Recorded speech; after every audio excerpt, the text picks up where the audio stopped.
जय हिंद दोस्त, मैं आपका दोस्त सवाजित अंतर्राष्ट्रीय प्लेयर दोस्त बीपीएससी टीआरई 2.0 की मैं बात रखूंगा। और जो आज आप लोग को ट्विटर हैंडल से ट्वीट करने के लिए कहा गया था कि सीबीआई जांच की मांग करने के लिए, मैंने सुबह वीडियो बनाया था लेकिन गलतीवश डिलीट हो गया था। उसको सभी को मैं आज एक साथ आपके साथ रखूंगा। सारे मुद्दों पे बात करेंगे ए टू जेड। और बीपीएससी टीआरई 2.0 में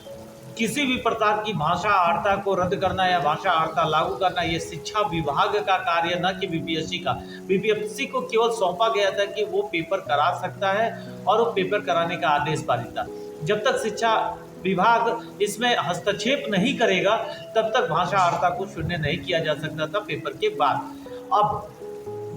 आयोग की बात है। बीपीएससी आयोग दूसरे आयोग का पावर अपने हाथ में नहीं ले सकती है और ना अपने आधार से, अपने सोच से किसी भी चीज़ को रद्द कर सकती है। तो पहली हेयरिंग जो हम लोग की हुई थी, उसमें दूसरी हेयरिंग जो हुई थी वहाँ पे देखा गया था कि शिक्षा विभाग ने सीधा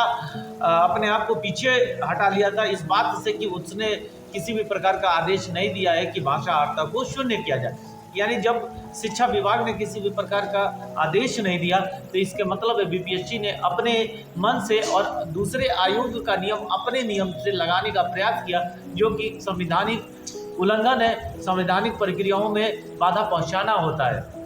अब सीधा बीपीएससी का क्वेश्चन का जवाब क्या होगा वो तो स्पष्ट अदालत में चलेगा, कोर्ट में चलेगा, वो आपके सामने भी दिखेगा। लेकिन यहाँ पे स्पष्ट है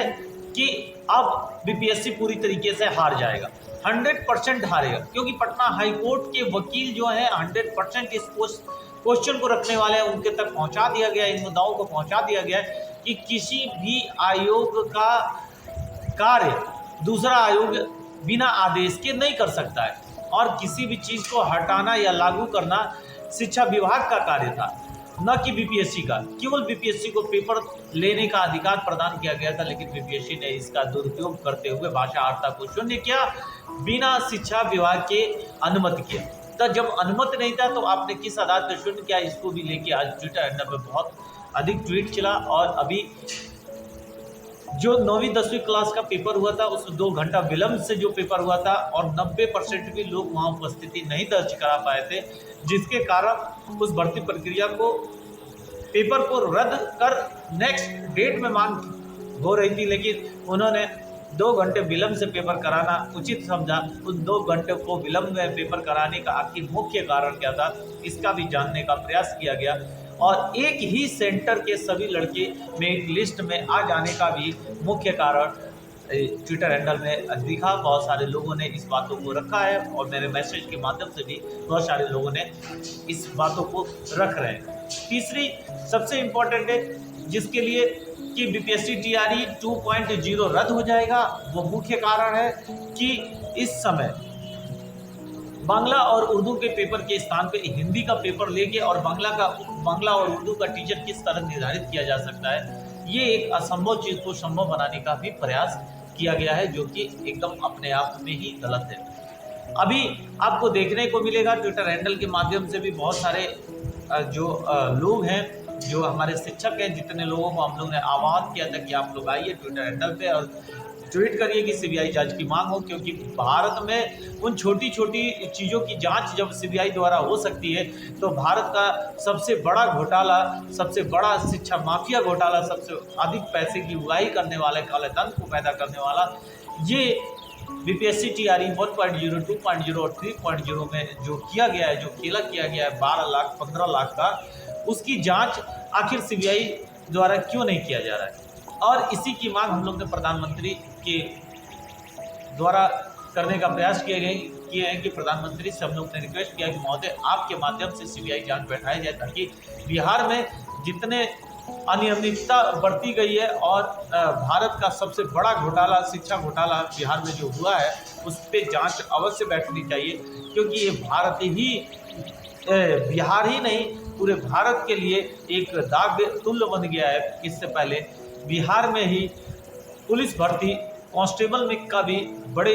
स्तर पे पेपर आउट हुआ था, और अभी जो चर्चा है कि जिस प्रिंटिंग प्रेस पे बैन लगा दिया गया था और उस प्रिंटिंग प्रेस में पेपर छपवाने का मुख्य कारण क्या हो सकता है, जिस पे उत्तर प्रदेश, बिहार, झारखंड जैसे राज्यों द्वारा उसको ब्लैक लिस्टेड किया जा चुका है और ब्लैक लिस्ट में शामिल प्रिंटिंग प्रेस के यहाँ 68वीं